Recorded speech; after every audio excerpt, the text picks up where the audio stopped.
and welcome to our Planning Committee meeting for the 27th of May 2020.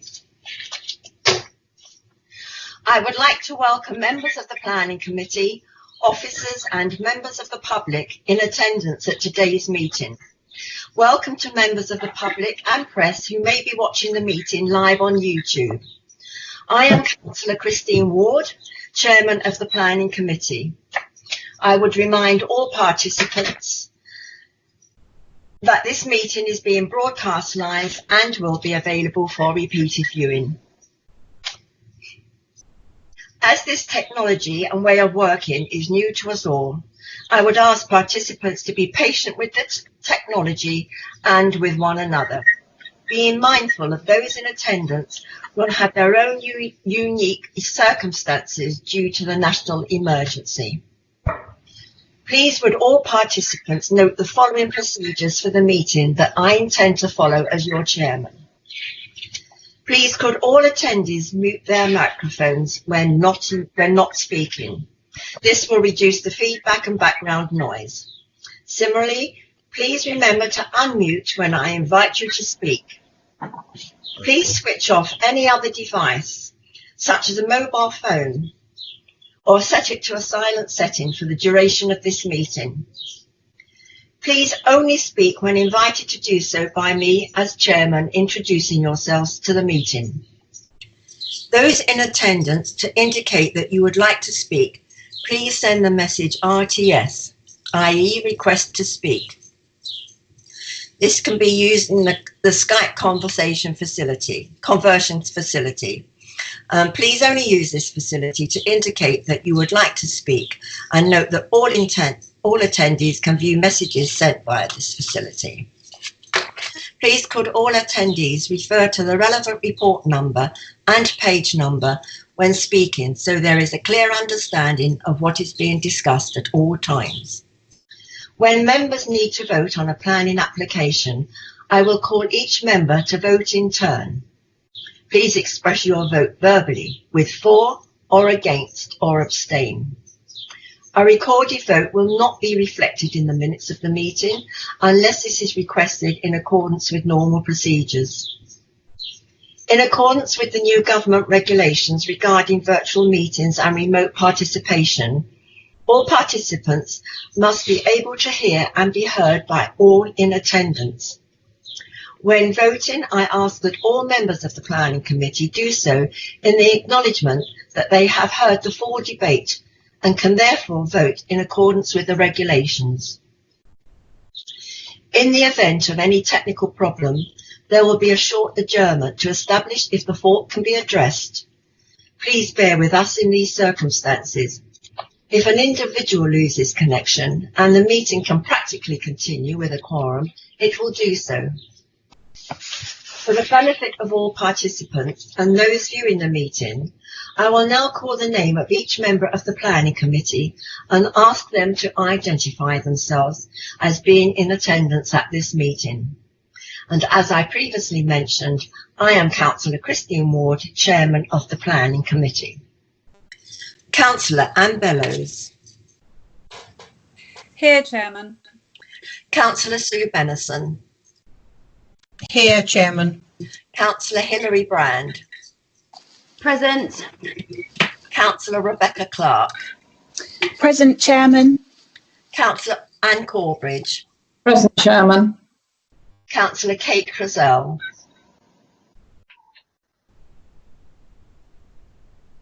Right. I'll come back to that one at the end. Councillor Arthur Davies. Present, Chairman. Councillor Barry Dunning. Present, Chairman. Councillor Alan Glass. Present. Councillor David Hawkins. Present, Chairman. Councillor Christine Hopkins.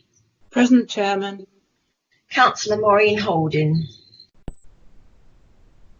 Councillor Mahmood Kangrani. Present. Councillor Jan Duke. Councillor Joe Riley. Present, Chairman. Councillor Tony Ring. Present, Chairman. Councillor Anne Sevier. Councillor Beverly Thorne, Present. and Councillor Malcolm Wade. Present. Thank you. Can I just try Councillor Kate Crizell again? No. Nothing there. Can Democratic Services then tell me who's in attendance and who's sent their apologies? I've received apologies from Councillor Duke, Councillor Holding and Councillor Sevier. I think Councillor Crizell is there. I don't know if we want to give her one more attempt to say that she's present. Okay. Kate, can you hear me? Are you there?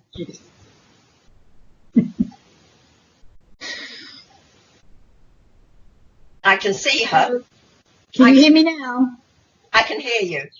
So Hallelujah. Chairman, can I leave my mic on if I promise not to make any noise? Because when I turn it on and off, I get a lot of problems. okay, if we get disturbance, I'll have to ask you to turn it off. Okay, fair enough. Thank you very much. I'd like to ask the officers to introduce themselves, starting with our Chief Planning Officer. Good morning, members. I'm Claire Upton Brown. I'm the Chief Planning Officer.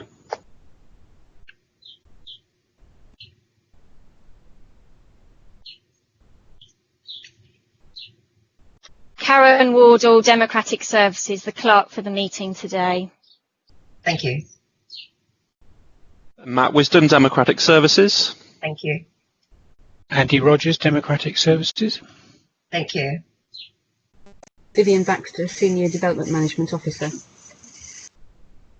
Steve Clothier, Senior Development Management Officer. Dean Brunson, Planning Performance Team Leader. Thank you. Do we have anybody here from legal? I'm Prosper Mwedzi. I'm from Legal Services. However, Amanda Wilson will be the person taking charge of the legal matters.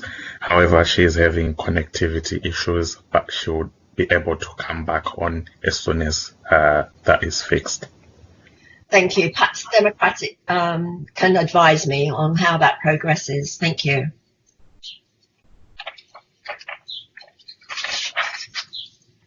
And now I'd like to ask everybody for their declarations of interest.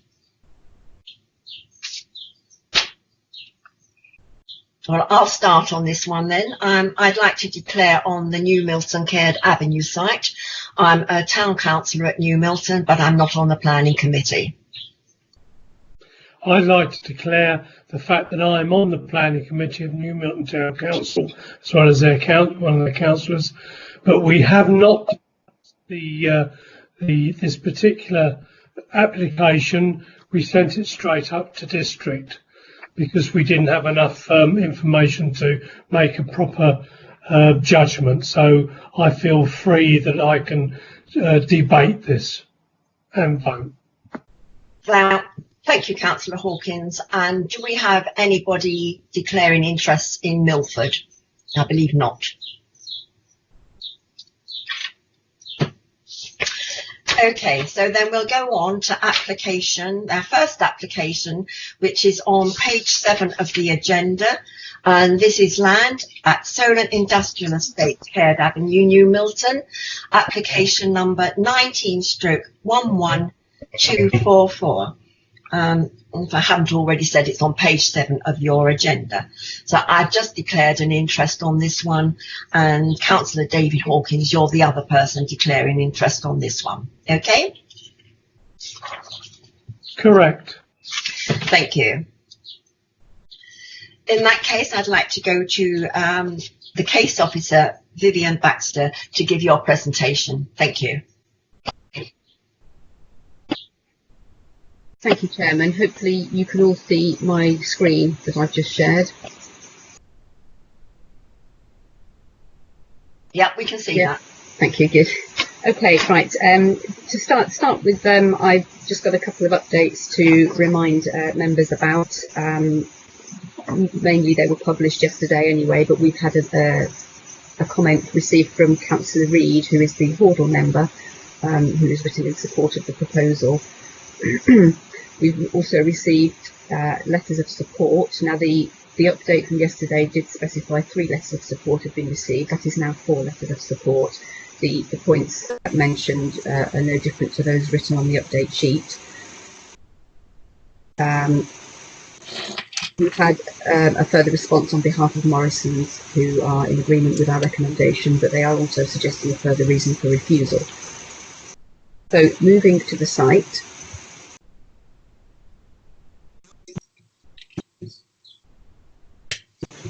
We have the site in New Milton, just to the southwest side of Caird Avenue. Clearly here that Tesco car park is situated to the northwest. The majority of the site at present is green in nature. It's a rather overgrown grassland. There are a few porter cabins to the north of the site, as you can see there. This is a view from within the site, north of the grassy area, and the trees in the background are the Caird Avenue boundary. Again, this is across the grassland towards the Caird Avenue boundary, with some of the porter cabins there visible. This view is looking to the east. I believe the fund that you can see just in front of those lorries is the boundary to the site, beyond which is the housing allocation as designated in the local plan. This is Caird Avenue looking south, with the site on the left-hand side. You can perhaps, if you can see my cursor, there's a gap in the hedge where the sunlight is coming through just here. This is a pedestrian access into the Tesco car park. This is what you can glimpse through to the site at the present time from Caird Avenue. This is from within the site, looking towards, again, the Caird Avenue boundary. You will see that there are plenty of trees along this boundary, but they've also had to be cut back a little bit to accommodate the electricity cables that you can see in the picture there too.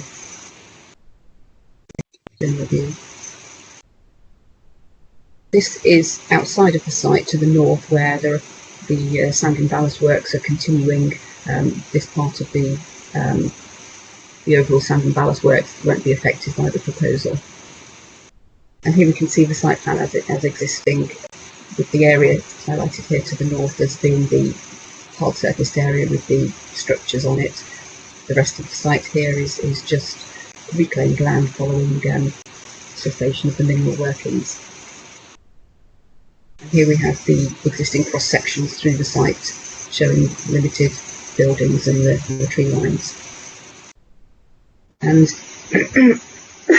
excuse me, moving on to the proposal, it's for a supermarket of just over 1,800 square metres. We have 127 parking spaces shown in this plan, which includes 5 disabled, a couple of electric points, and some mother and child spaces too. The layout of the store here, with storage facilities along the back here, and the delivery access to the left-hand side, which is to the north of the site, the main entrance to the south in this bottom right-hand corner. Associated roof plan, which these arrows indicate to the monopitched roof, with the highest bit being across the front of the building, dropping down to the rear. Here you can see more clearly the proposed elevations. The elevation at the top would be that very much facing the road, albeit at an angle. The elevation below, the one that would be facing the eastern boundary of the site and the open countryside and housing allocation. Here we have the same cross sections through the site, indicating how the building would sit in its setting. And here a more detailed landscaping proposal for the site, which includes tree planting within the site and indicates where trees are proposed to be removed along the boundary in order to facilitate the access road to the south. In considering a proposal of this nature, we have to consider the retail impact on nearby centres, in this case mainly New Milton Town Centre, and officers have concluded that the proposal would not result in significant adverse impact. However, the sequential test also has to be met, and in this respect, alternative sites have been considered in the town centre, and officers have found that the former co-op site would be an appropriate site, and we are of the opinion that the sequential test has failed, hence the recommendation in front of you today. Thank you. Thank you for that presentation. Matt, do we have a problem? No, Chairman, I just wanted to ask you if you could ask Amanda Wilson from Legal Services to introduce herself to the meeting. She is now present, as far as I'm aware. And then before we move on from that, I understand that the audio was a little bit fuzzy there on Vivian's presentation, but it is coming across okay on the live stream. So if members couldn't hear anything, perhaps we could ask members to ask any questions they would normally do of the case officer at the appropriate time. Thank you very much. Okay, can we go over then to our legal team to again introduce themselves? Thank you, Chairman. Yes, as Amanda Wilson, solicitor and legal advisor to the committee today. Sorry about the connectivity issues earlier. Okay, thank you very much. Members, do you have any questions, please, for the case officer? Councillor Sue Benison. Thank you, Chairman. My question is, I believe I understood Vivian to say that the east side of the site will eventually be facing on to a residential area. Was that correct? That's correct. The local plan includes various allocations for the whole of the New Milton Sand and Ballast site, and the land to the east of this, if I can get my cursor, where we have the table on this plan that's in front of you, that is the eastern boundary, and there would be a housing allocation immediately adjacent to that. Therefore, there doesn't appear to be any landscaping along that edge, so that whole face of the building will be facing directly onto any residential properties that are there. That's correct. Obviously, we have no proposals there at this stage, but that would be, the housing allocation would be immediately adjacent to that eastern boundary. Thank you for that. Thank you, Councillor Arthur Davies. Thank you, Chairman. Mr. Baxter, I did give it. I couldn't understand some of the words you said because of the quality of the sound. The bit that I was interested in is the effect to New Milton Town Centre. You read something out about the effects to New Milton Town Centre. I wonder if you could repeat exactly what you said. Thank you. Yes, what I said was one of the considerations for an application of this nature is that we have to consider the retail impact on nearby centres. Obviously, the nearest one to this particular site is New Milton. Report details, goes into a lot more detail in terms of the figures and the trade diversion and that sort of things. There's also reference to the smaller centres at Highcliffe and further than that in Christchurch as well. But what we have concluded from the evidence that we've been provided with is that the impact on New Milton Town Centre won't be significant, such as to warrant refusal on its own. Oh, that's very clear. Thank you. That bit about it won't affect the town centre. Thank you, Ms. Baxter. Thank you. Councillor Hilary Brand. Hello. I just wanted to ask, it was mentioned that in the proposal there's 127 car parking spaces. Would you be able to tell me how many car parking spaces there are in the co-op site? I believe, I haven't checked it up this morning, unfortunately, but I believe there are just under 70. I think there's 68 spaces, I think was the last thing I read on that particular point. Okay, thank you. Councillor Annie Bellows. Yes, hello. I just wanted to know, percentage-wise, how much bigger this actual shop's going to be than it would be if it was in the old co-op site, and also percentage-wise, how much bigger this area is than the old co-op site in total. I haven't done any specific comparison schemes in terms of the site size and the building size, but what the members are looking at today obviously is the proposal at Caird Avenue. We don't have any proposals as to how Aldi might develop the town centre site, and it's likely that extensions may be possible, so we don't have any definite floor space figures, just the fact that we have looked at the site and concluded that it could be a suitable alternative. Thank you. I just wondered how big the site was at the moment at the co-op in total. You must know that. I will try and get back to you. I will have a look and try and get back to you. It's possible that Mr. Davis will be able to answer that question, who's on behalf of Bradbeers. But I have no further questions, so I'll go to our first speaker, Mr. Templeton, who is the agent. You have 3 minutes.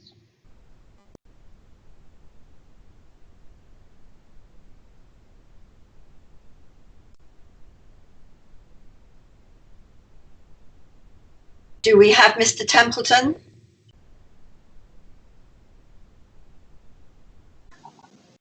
I did put in a request to speak. You're not on the RTS. So did I, Chairman. I put it in correctly, but it wasn't taken. Okay, while we're waiting then for Mr. Templeton, first of all, can Democratic Services advise me, do we have him here?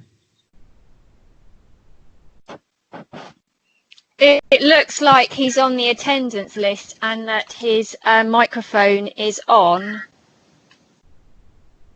Okay, so we'll wait to see if he comes on. Okay, I'll go back then to Councillor Anne Corbridge. Thank you, Chairman. I just wanted to come back to Vivian Baxter, if I may, because reading the report that we've been provided with, it does actually, and I'm referring to the co-op site, it does actually note that there's 68 car parking spaces, but also I'd like her to comment on the fact that it is said that the store would need 2 entrances, front and rear, to provide easy access to and from the customer car park, which would undermine the internal layout and operation of the store. I wondered if she could just comment on that, please. Could you just point me to which paragraphs in the report that you're looking at, please?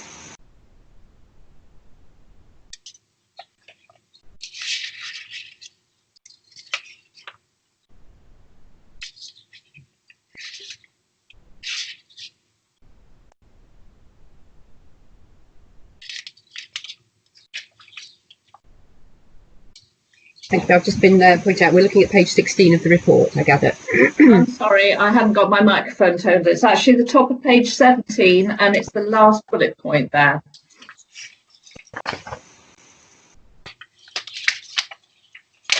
Right, these are the comments that the applicant has made in looking at the site, and that's what their response is, that they believe that their store would need 2 entrances in order to operate at that site. That's what that comment refers to. Chairman, members, I'm aware I don't know if you can hear me. I'm sorry, it's Dan Templeton speaking. I lost connection momentarily there, but I think I'm now back online. You are back online. Could I just ask you to hold it for 1 second, because I believe Councillor Glass is trying to get in, but although I can't see him on the list. Did you want to speak, Councillor Glass? Yes, I do, thanks. I've been trying to get in, but my RTS I'm sending doesn't seem to work very well. But the main thing I'm asking is objections from other supermarkets. What's the basis of their objections apart from just competition? I think Councillor Glass, that will be answered by Bradbeers, whoever's speaking for Bradbeers. They will put forward the position of other traders in the high street. Okay, I'll see what happens and might come back afterwards. Okay, in that case, we'll go back to Mr. Templeton. If you're still there, can you? You have 3 minutes. Thank you very much, Chairman. Good morning, members of the committee. Thank you for the opportunity of addressing you this morning. My name is Dan Templeton and I am responsible for this application on behalf of ALDI. I'm sure that members will be very familiar with this application site. It does form part of New Milton Sand and Ballast, and has benefited from planning permission for economic use previously, and importantly, as you have heard, it does form part of the Emerging Neighbourhood Plan. Indeed, the Emerging Neighbourhood Plan identifies this application site for precisely the form of development that is proposed in this application. The Neighbourhood Plan is at an advanced stage of preparation and should be subject to a local referendum when the wider social context is more favourable. And I therefore invite you as members to give real weight to that plan. It is the product of quite significant hard work by many stakeholders who have invested a huge amount of effort in its preparation. To refuse this application now would simply drive a coach and horses through this element of the neighbourhood plan just as it's ready to become part of formal planning policy. Now, officers have recommended that the application be refused for 3 reasons, but 2 of those reasons are easily capable of resolution, and I'm talking specifically about the concern regarding landscaping and the absence of the Section 106 financial contribution for pedestrian and cycle movements. Aldi's already agreed a financial sum with Hampshire County Council, and with a little extra dialogue we would be able to offer enhanced landscaping and boundary treatment, and that does include the eastern boundary, which I know members identified earlier on in the meeting. There is really only one issue in debate, and that is whether the former co-op site in the town centre represents a suitable and available and therefore sequentially preferable site. Aldi has looked at this issue very closely and given very careful consideration as to whether it is suitable and available for Aldi's use. I think it's agreed that the co-op unit alone is not of sufficient size, and only with the inclusion of the adjacent unit, and that's the one that's in currently beneficial occupation by HSBC Bank, it's only with that unit does a reasonable site size emerge. And even then, the site is still too small to provide a sufficient number of car parking spaces for a commercially successful store, and it would require heavily compromised servicing arrangements that we do not consider would be safe. Put simply, the co-op site is not suitable for an Aldi food store and is not therefore sequentially preferable. Only the Caird Avenue site is suitable for a new discount food store, and that's no doubt why it's identified for this use within the neighbourhood plan. I therefore invite the committee to put its faith in the work that has already been undertaken in the preparation of that neighbourhood plan and to grant permission for this beneficial development. Thank you. Thank you, Mr. Templeton. Do I have questions, please, from members?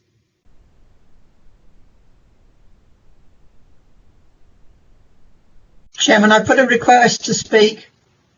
I haven't seen it. Okay, go ahead. Thank you, Chairman. Good morning, Mr. Templeton.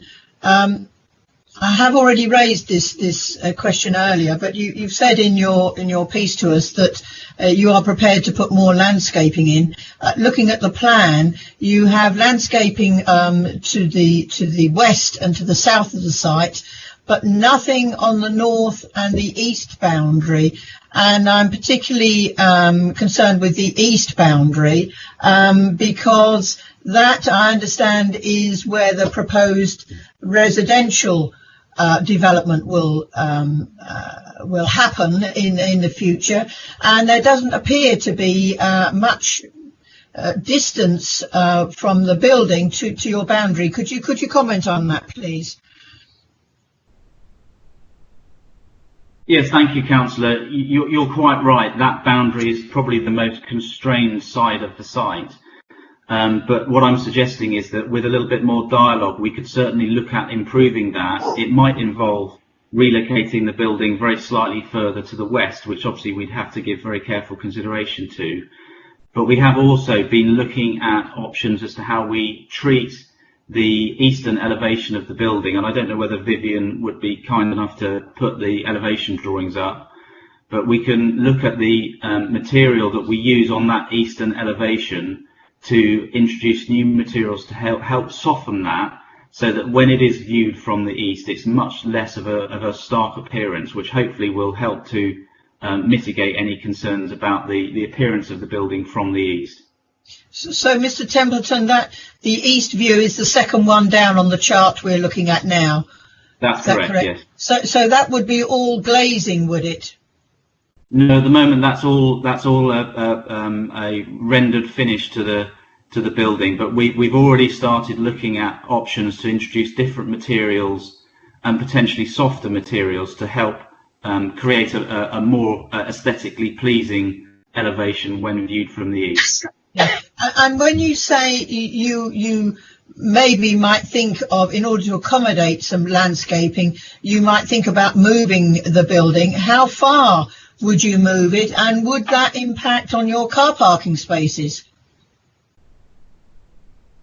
It potentially would have an impact, which is why I would ask that we perhaps are given a little bit of latitude to look at the layout a bit further and see how far we can move the building further to the west to create an extra potentially buffer strip, because you're quite right, it has implications for the car park layout, and if I'm honest with you, it also has implications as to how the delivery vehicle would be able to access the site.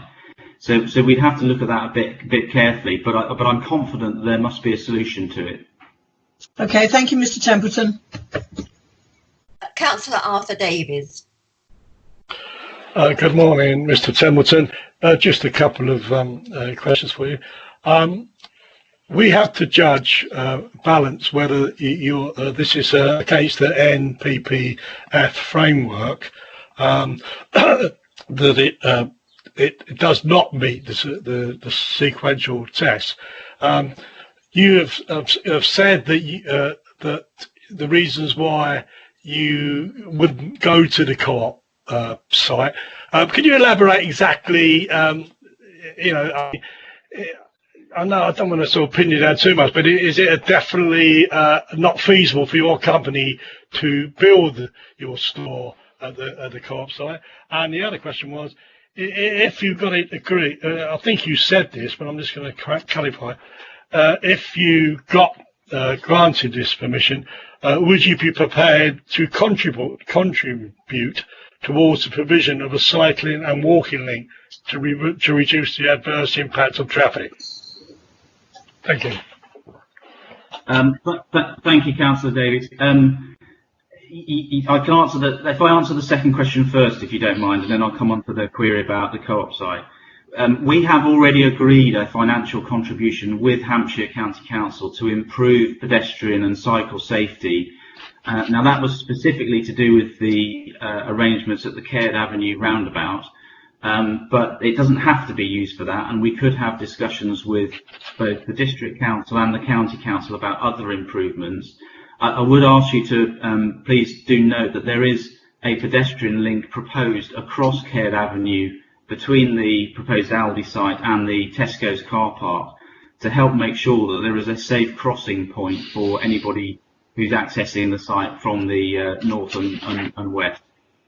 And just to come on to the query about the sequential site and the co-op site, there are a number of problems with that site. The first and most significant one is its size and the size of site that would be available, which we consider is too small to accommodate a food store of the type that we're proposing. But also there are a number of other issues. For example, the layout of the site that would result means that there would have to be a blank frontage to the high street and a narrow pedestrian route from the high street to the proposed store's entrance, which we don't think represents good planning. Even with the site that I've discussed, the enlarged site including the HSBC unit, that would still not provide us with anything like the level of car parking spaces that would be required to make a site like this economically viable for a discount food store developer. And it's a point I've made in written submissions with your officers.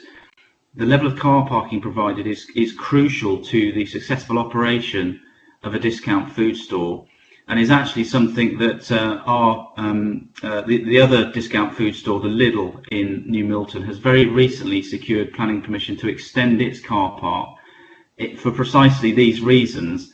And unfortunately, that the co-op site simply is not sufficient to provide that car parking that we need. And then thirdly and finally, sorry if you don't mind indulging me a second, thirdly and finally, the access for the service vehicle that would be required to deliver goods to the store would be so compromised that it would require the vehicle either to reverse in from the highway or potentially undertake reversing manoeuvres within the car park, which is also used by customers. And we don't consider that as a safe arrangement. We don't think it's right for the delivery vehicle to have to reverse across the site entrance or from the highway network. So it's for those reasons that unfortunately we've dismissed the site in the town centre as an alternative. Thank you, Mr. Templeton. That's very, very clear, and thank you very much indeed. Thank you. Can I go to Councillor Mahmood Kangarani, please? Hi, good morning. All the Lidl stores, they come in all sizes and shapes. My question is really why that particular site has to be as large as is planned, and why can't a co-op be used as a smaller store rather than having such a larger store? And you're trying to put the same thing in the town centre. It won't work, obviously, as you said. But obviously there's a choice of making it a smaller store with the existing car parking. Thank you. Yes, thank you, Councillor. When we have to look at sequential sites in the town centre. That is part of policy, and it's right that we have to look at those sites. But when we do it, we have to show not only that we've been flexible in the amount of floor space that we're proposing, but that we've also looked at different site layouts. And so in looking at the co-op site as an alternative, we have put forward smaller store formats in order to really test whether that co-op site is of a suitable size for us. But I would ask you please do remember that there are certain minimum requirements that discount food stores require in order for them to be commercially viable. And it's as much to do with the level of car parking that's provided as it is to do with the level of floor space in the store itself. And unfortunately, we've rightly been tested about this, but unfortunately we cannot come up with a scheme that is suitable for the type of development that we're proposing to be located on the co-op. And so it's for that reason, having been very heavily tested, that we've unfortunately had to dismiss it. Thank you. Thank you. Councillor David Hawkins.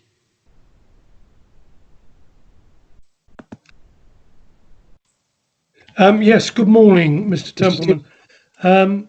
Thank you for your very clear outline of the site in Curd Avenue and the reasons in why the old co-op site is not really big enough. The thing I would like to ask you is that I'm a New Milton Town Councillor, and the New Milton residents would very much like to be involved in any decisions that are made within either the town or in the Curd Avenue. You mentioned District and Hampshire. I mean, really, the people of New Milton should be given a voice as well. That's him. Thank you very much.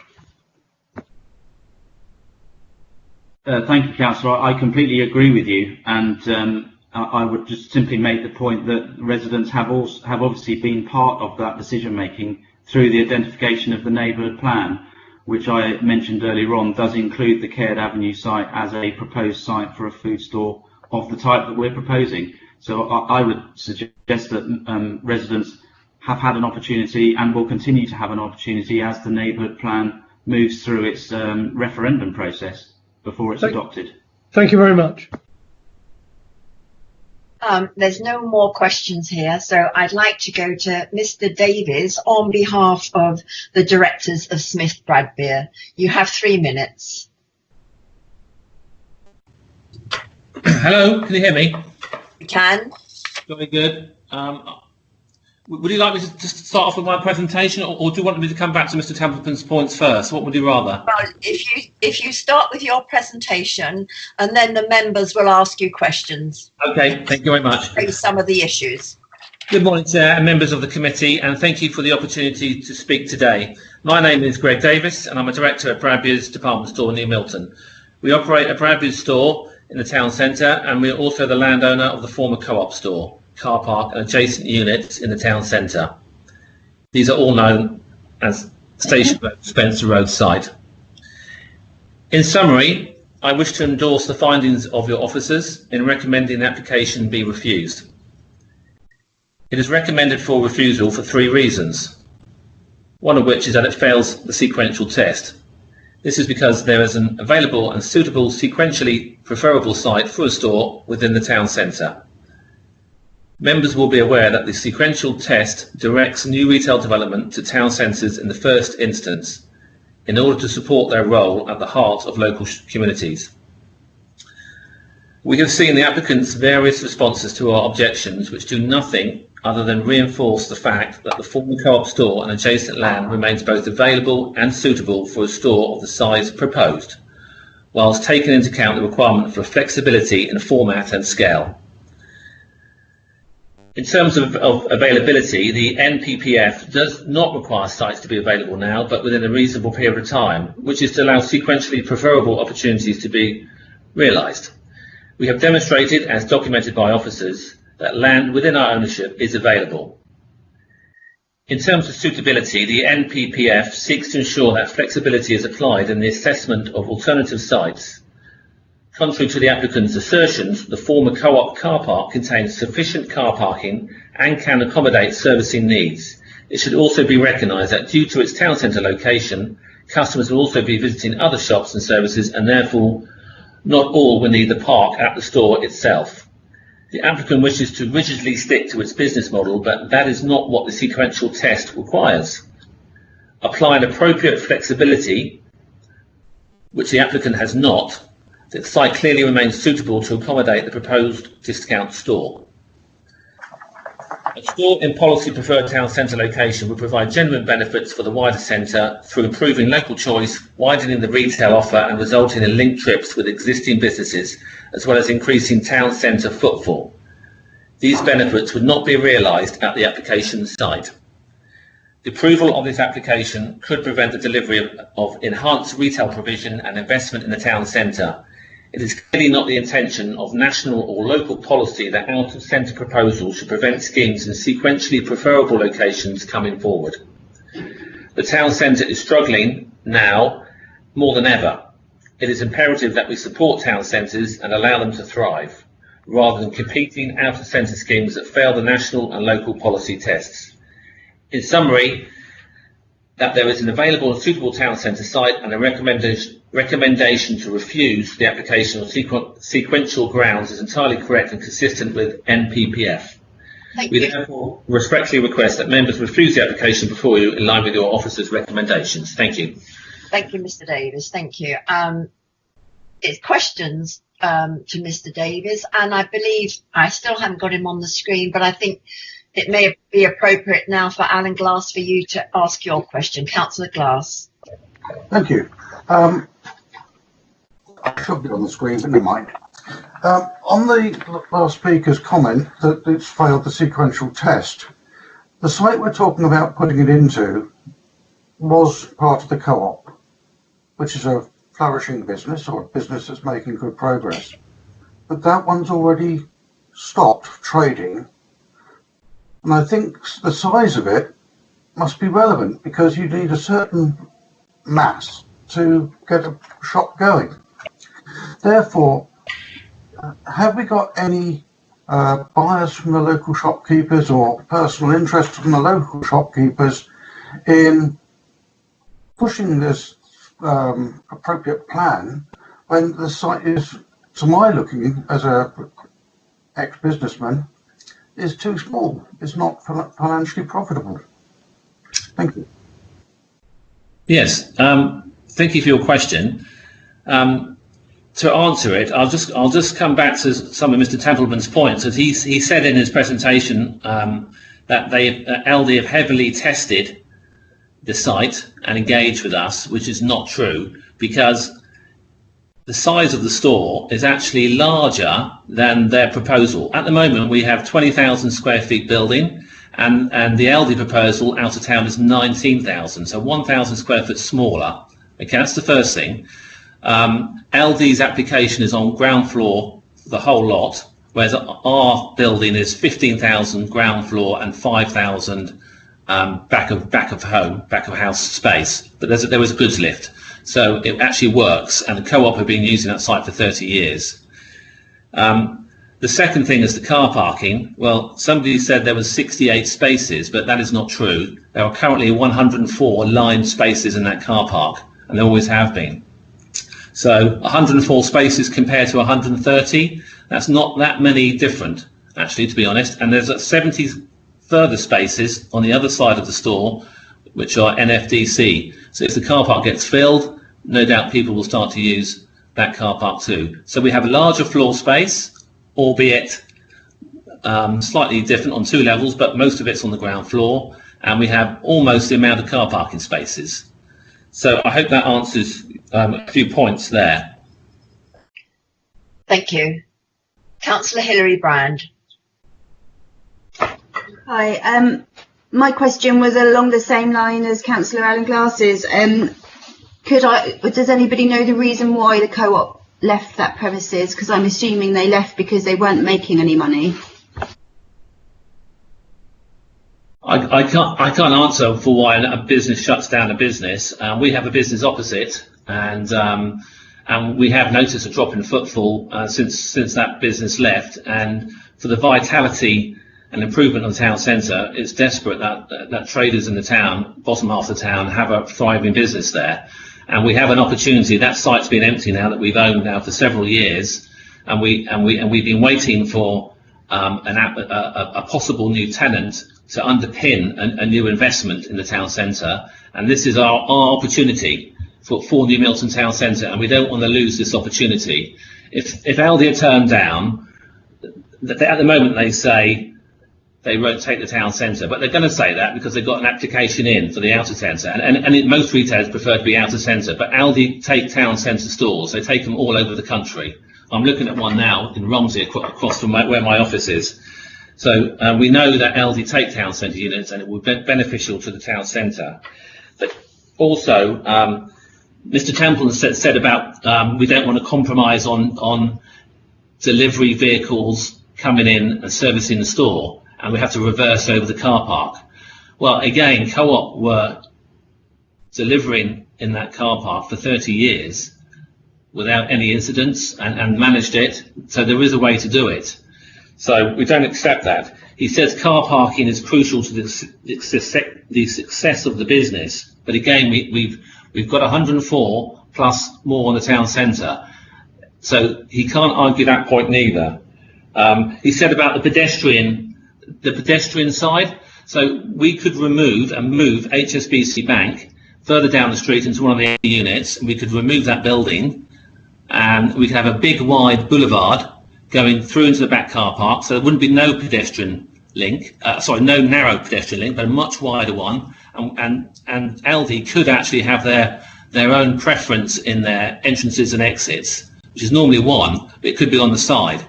But people can access it through a wide pedestrian alleyway coming from the high street. So all these points basically stack up to the site being available and beneficial to the town centre, and LD clearly haven't engaged with us because they don't even know the size of store we have at the moment and the amount of parking spaces we have. Thank you. Councillor Arthur Davies. Good morning, Mr. Davis. Morning. Good morning. You stated you haven't really given a very clear reason. You seem to be very, very keen on Aldi going into the old Co-op store, but you're going to benefit financially if they do, because your company owns the land. So as a councillor, I've got to listen to what you say. You own the land, you would benefit, your company would benefit financially. So you're so keen on saying, well, they should come into the Co-op. Have you got any other strong reasons why you think they should come to the Co-op?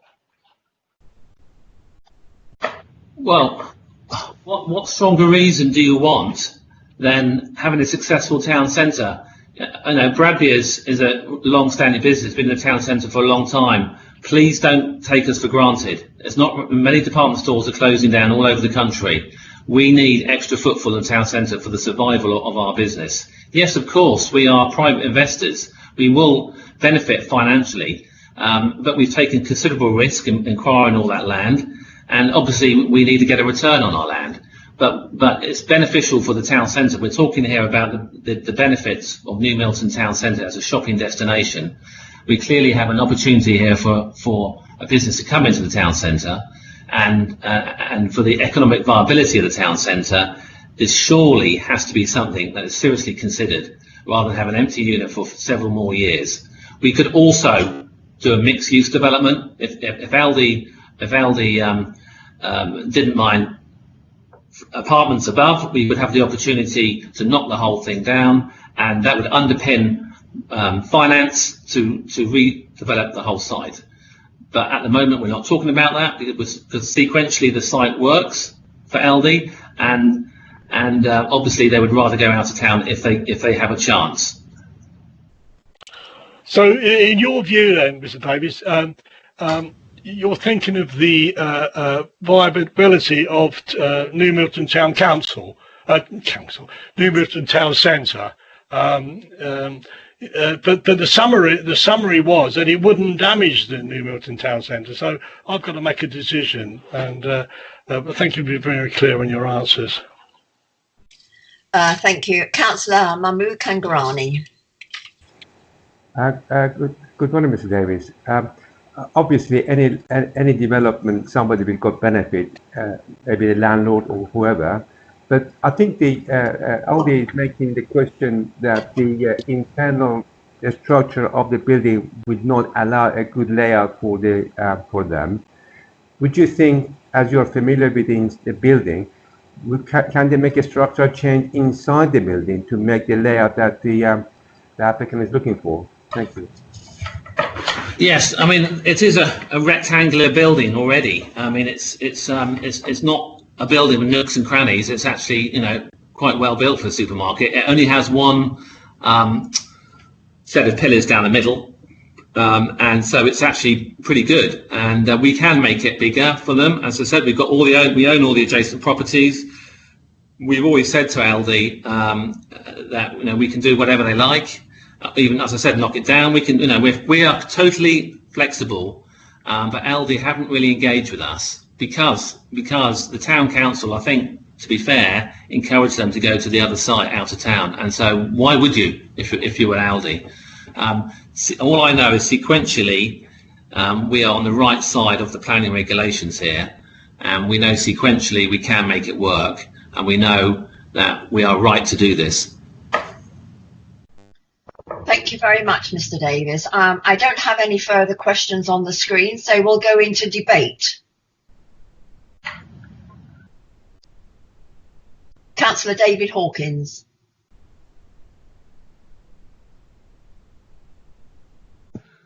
Yes, thank you very much, Chairman. I was amazed at Mr. Davis's retort when he turned around and said that the town council have encouraged Aldis to go to the alternative site.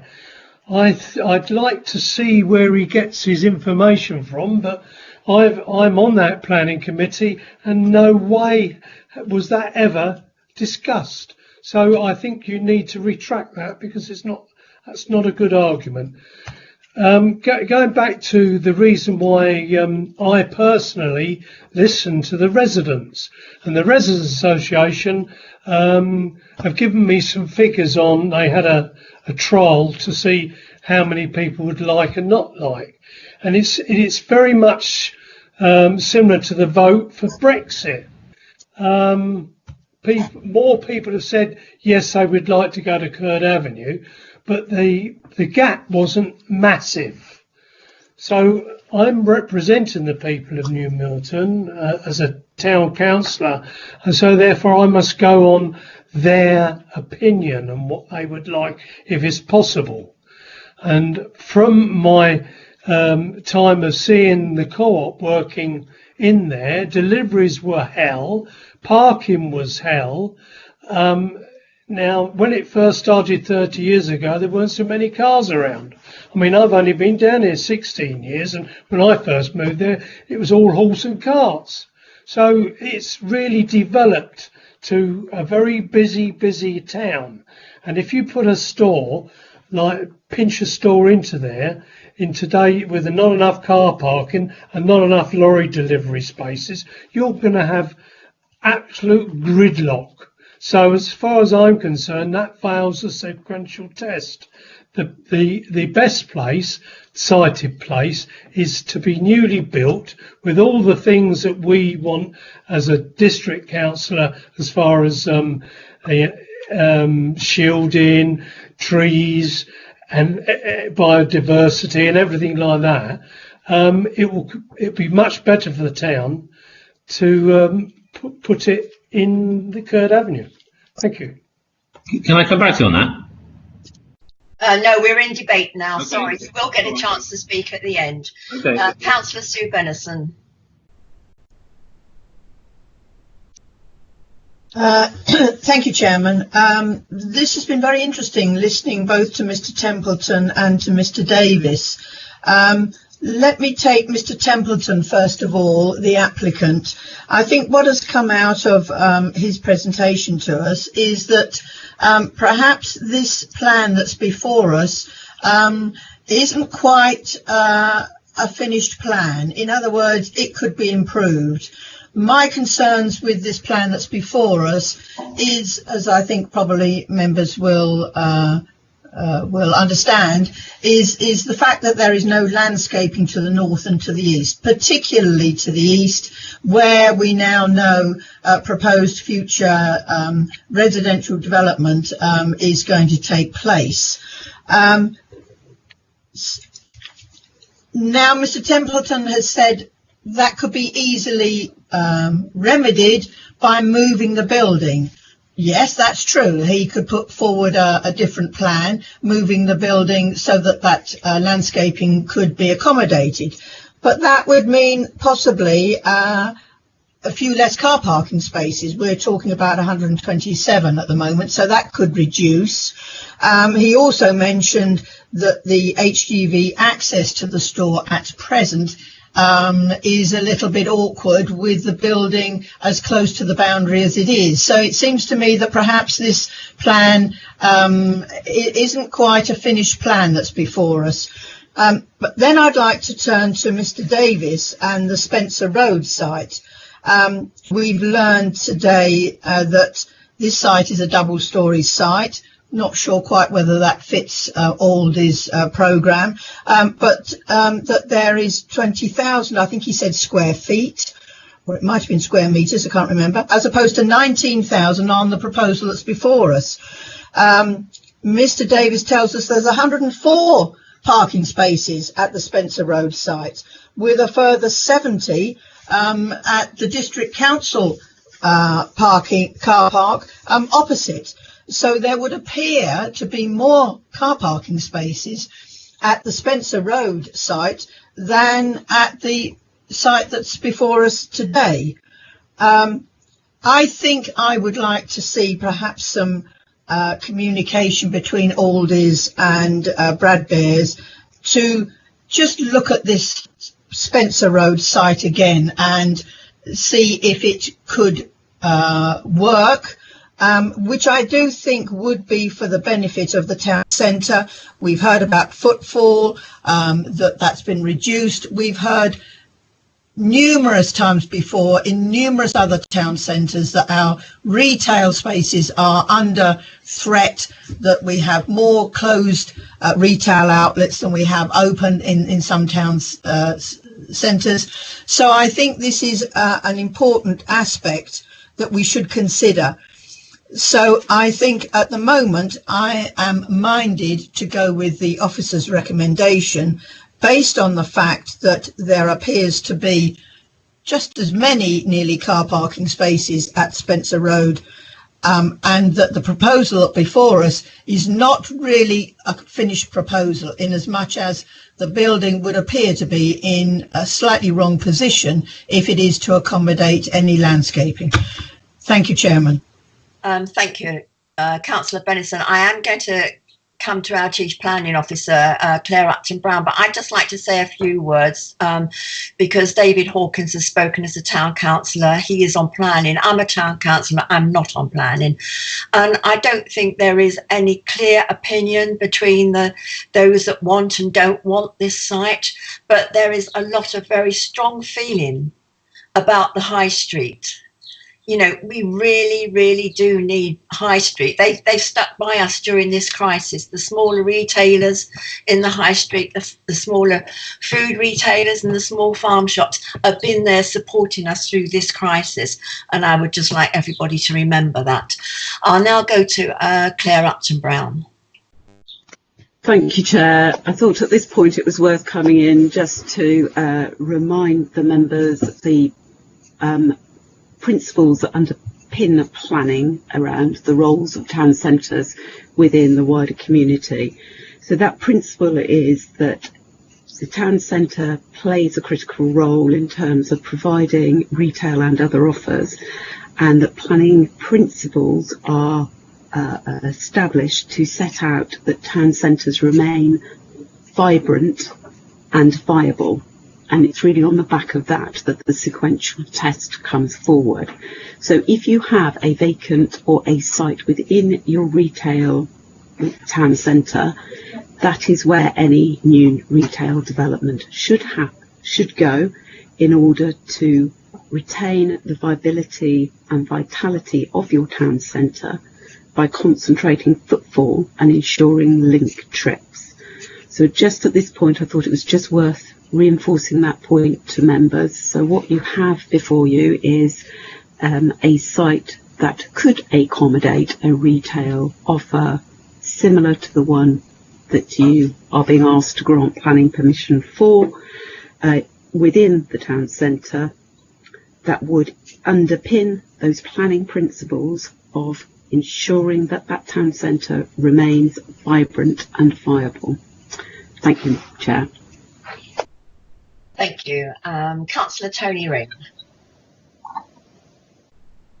Thank you, Chair. One quick note first, if I may, recall many thanks to Daniel, who's fought through lots of hardware, software and stupidity issues to get me here, so I'm grateful to him. My thinking here is the site is designated for development. Previously, there was a permission granted in 2010, shown on page 8, for 54 dwellings and the rest B1, B2 use. If Aldi did not occupy this site, would it likely at some future date be allocated for housing, or would we remain open to commercial development?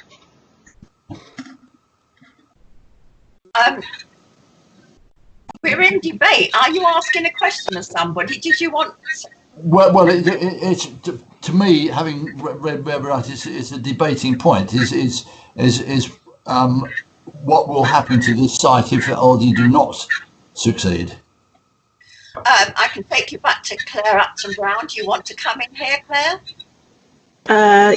Yes, I mean, I think at this point all I could advise the committee is that it's currently identified as an employment use in policy CS17, and then we have the emerging neighbourhood plan, which allocates it for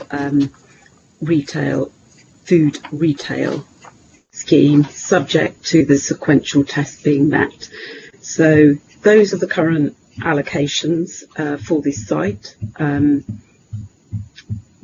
and that's all really at this point I can advise the committee. I mean, it may be that in subsequent, if development doesn't happen on this site, that the site is allocated for an alternative use at some other period going forward, but at this point the site is allocated both in our current Part 2 local plan and within the emerging neighbourhood plan.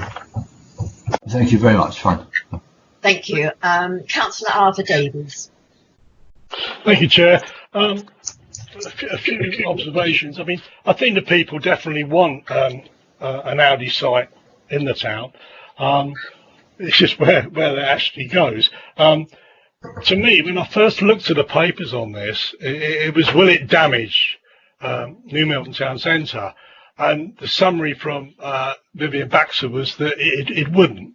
On conclusion, the summary said it will not damage New Milton Town. I know what Claire said about we like to, if we can, we like to put it in the town centre, but it won't damage New Milton according to the summary.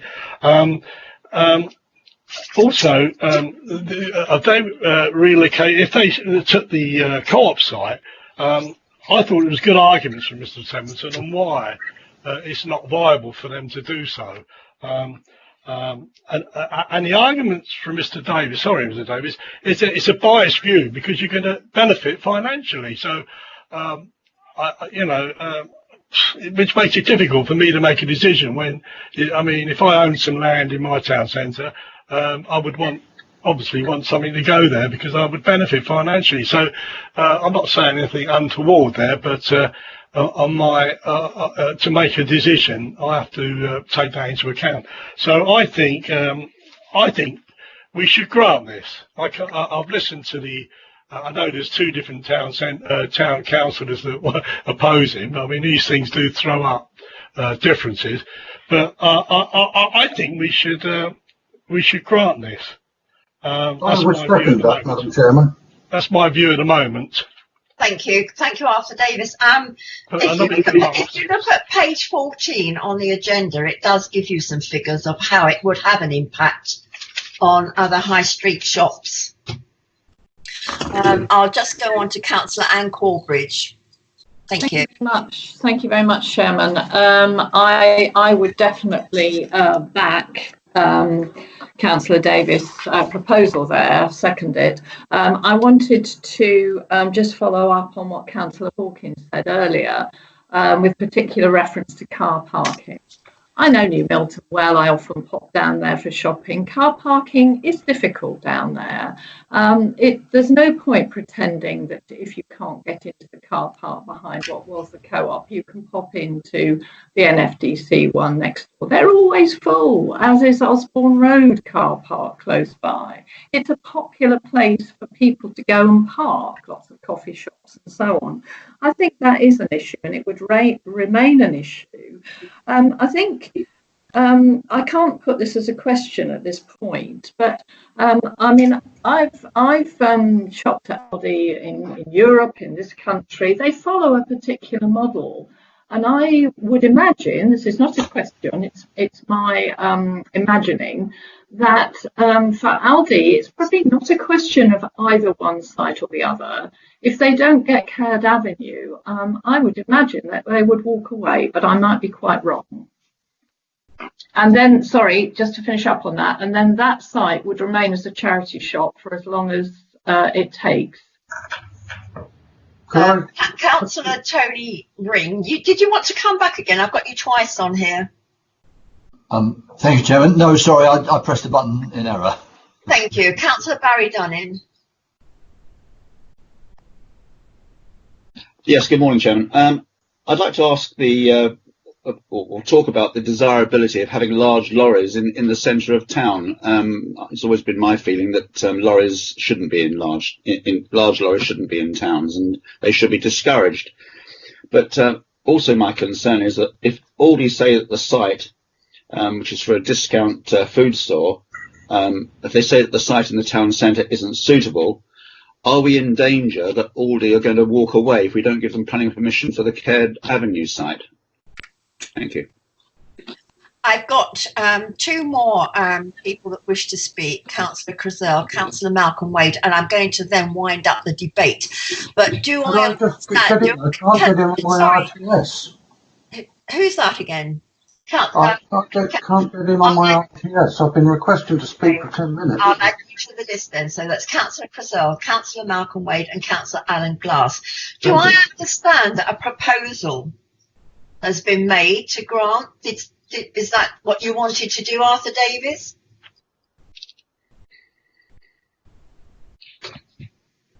Well, we need planning reasons to do that. Would you like to just think about it, then I'll come back to that. I'll go to Councillor Alan Glass then, please. Thank you.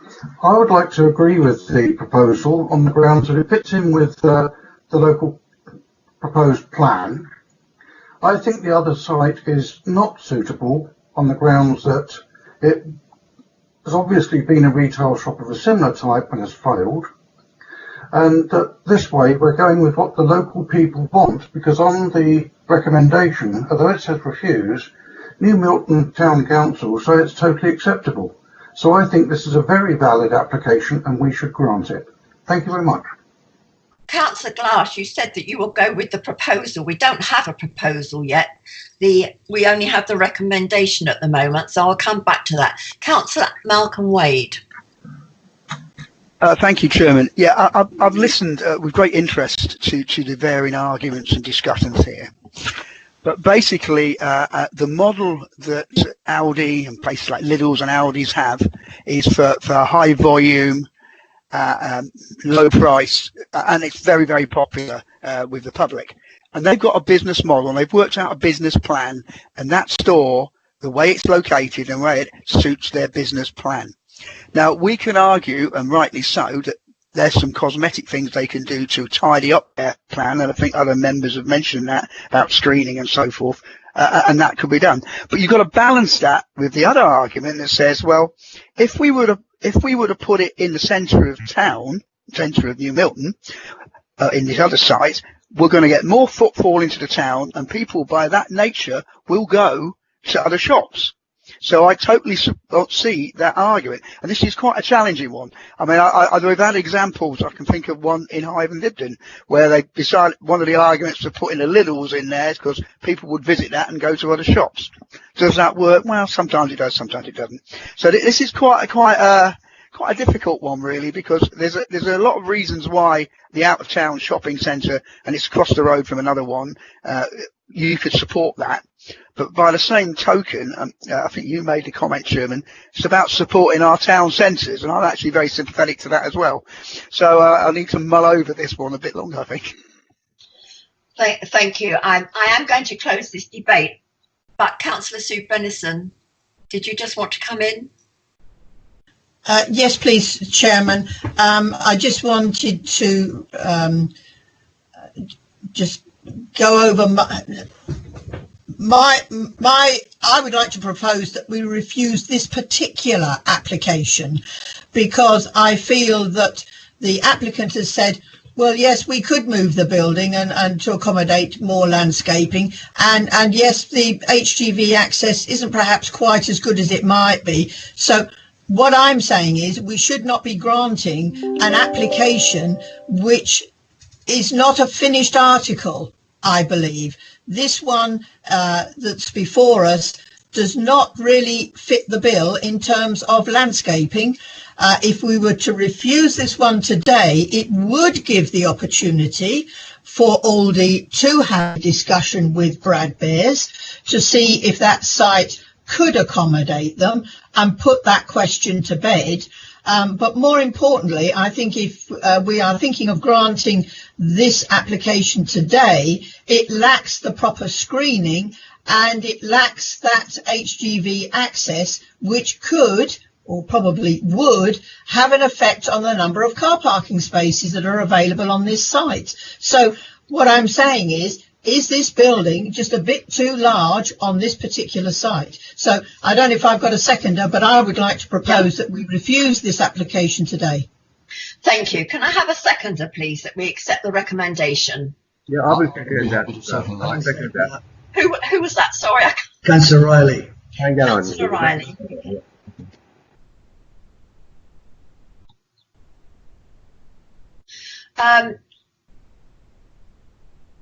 Kate Crisell, did you have anything different to say? No, not now. I was going to more or less say what Sue Bennison said. Thank you. Okay. I'm ending this debate then, and we'll go for the vote. And the recommendation for this is to refuse. Oh, sorry. I need to come back to the speakers. I need to give you a minute each. So if I can first of all come back to Mr. Templeton, you have 1 minute. Thank you, Chairman. That was a very detailed debate, and there are a number of points to perhaps pick up on. I'll be as quick as I can. Firstly, I think it's important to understand that we have been tested very heavily in terms of looking at the co-op site in the town centre, and we've submitted various plans that demonstrate quite clearly why it is not suitable for Aldi. Mr Davies in his representation mentioned the Aldi store in Romsey, but I would ask members to bear in mind that Aldi is actually in active discussion at the moment to relocate from that store because it simply doesn't meet their requirements anymore. And then perhaps finally, there was obviously concern about the effect on New Milton Town Centre, which is obviously at the heart of all this, but I would ask members to please remember that it's accepted with officers, between officers and Aldi, that the impact on the town centre is to an acceptable level, and the proposal that you have before you will not have a significant effect on the town centre such that it would undermine viability. And just one very final point, if I may. Councillor Benison and I think Councillor Gazelle has also suggested that you refuse now. Were councillors to accept that we comply with the retail issues, I would invite you to perhaps defer decision making today to allow us to revisit the site layout so that we can propose enhanced landscaping. I only ask you to do that if you choose to, if you're minded to refuse the application. Thank you very much. Thank you. Can I then come to Mr Davies? You have 1 minute. Hello, can you hear me? Yeah. Yeah, okay, thank you very much. Yes, all I can say really is that LD I mean, Mr Temple is saying that we have submitted plans. I have seen one drawing of an Aldi store on our car park with hardly any spaces. It wasn't really considered in any depth. They didn't really give us a chance to make any comments on it at all. So they have not engaged. I have emails to say from Aldi to say they're not interested, and they've never really engaged properly. And we never sat down face to face and had a proper meeting about it. We've never shown them around the building, around the car park. So it's never happened. Just to come back to a couple of other points about the someone said it was zoned for housing. Is it zoned for housing? Well, I think New Forest District Council are always saying at the moment they want retail ground floor and housing above. So this would be perfect for a mixed use development with LD. Also, we keep going on about the sequential test. We know we've got strong grounds for legal challenge. Mr Davies, you have had your minute. Okay. Just want to quickly round up.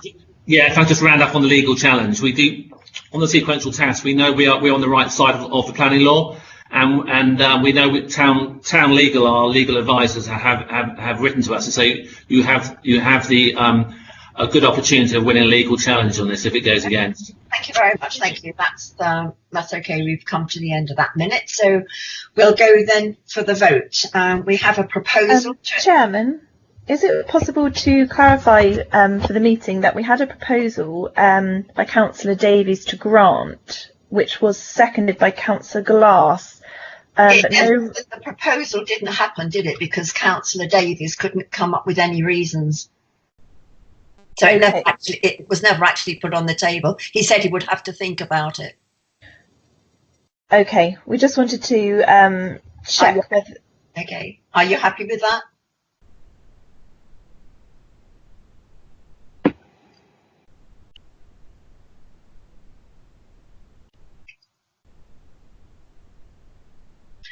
Right, are we still taking legal advice on this? If Councillor Davies can provide reasons for the committee, the motion would stand. Otherwise, you're correct, there is no motion before the meeting. So if Councillor Davies could come in and confirm whether he has reasons. Councillor Davies, do you have reasons? I need a lot more time to think about it. Thank you. Then we need to go to the proposal that we've had by Councillor Sue Benison, which is to accept the recommendation to refuse, and that's been seconded by Councillor Riley. Then we'll go to the vote to approve, refuse or defer. If I call out your names, can you give me an answer as for, against or abstain? So this is to refuse the application. Councillor Ann Bellows. 4. Sue Benison. 4. Councillor Hilary Brand. 4. Councillor Rebecca Clark. 4. Councillor Anne Corbridge. Against. Councillor Kate Crizell. 4. Councillor Arthur Davies. Against. Councillor Barry Dunning. Against. Councillor Alan Glass. Against. Councillor David Hawkins. Against. Councillor Christine Hopkins. Against. Councillor Mahmood Kangarani. For. Councillor Joe Riley. Against. Councillor Councillor Riley. Against. You have seconded the proposal, which is to refuse. So you're voting for. For a refusal. You're voting to. You have seconded the proposal, which is to accept the recommendation, which is to refuse. So your answer would be for.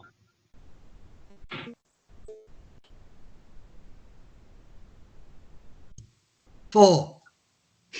Thank you. Councillor Tony Ring.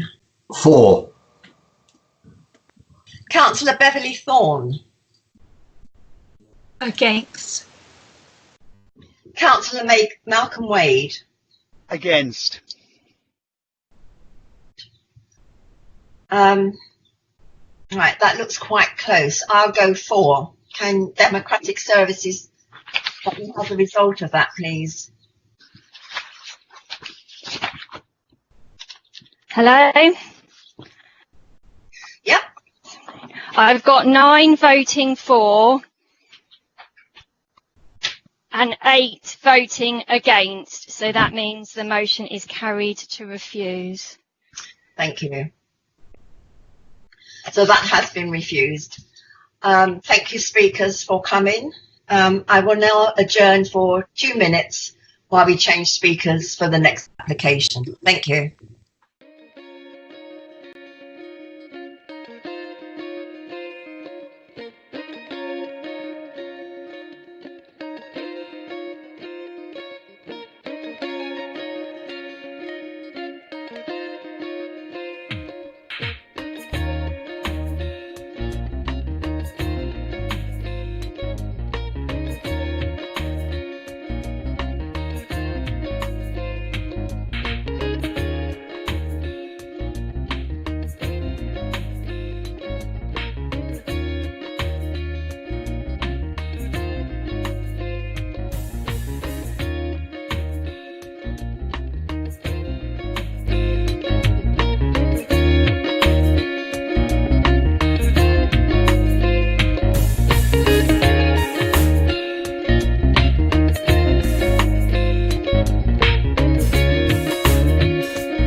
members, I'm now resuming the meeting, and we're on application 20/10171, Victoria Cottage, Victoria Road, Milford-on-Sea, page 25 on the agenda.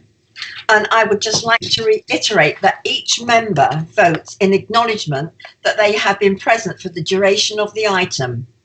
If any individuals have connection issues leading to the meeting being incorrect and a vote cannot be taken, the application will be considered at a future meeting. So I will be advised by Democratic Services if anybody dropped out of the meeting at all. So I don't think I have any declarations of interest in this. Can that be confirmed?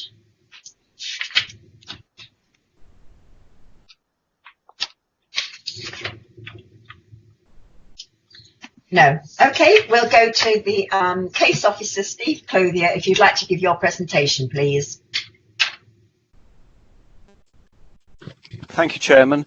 Hopefully you can all see the presentation slides on your screen that I'm sharing. Can you all hear me? Yes. Yeah, good, great, thank you. Yeah, this is the first of two applications that members are considering to get, Victoria Cottage, Victoria Road and Milford-on-Sea. What I'll do first is just run through this slide so members are familiar with what we're actually considering. So firstly, this is the site plan that identifies the site we're looking at next at the side of Victoria Cottage and also to the front of the property where car parking is proposed for the existing property and the proposed dwelling. This is the aerial photograph that shows the context of the area. This is Victoria's Cottage itself with the proposed plot next to it.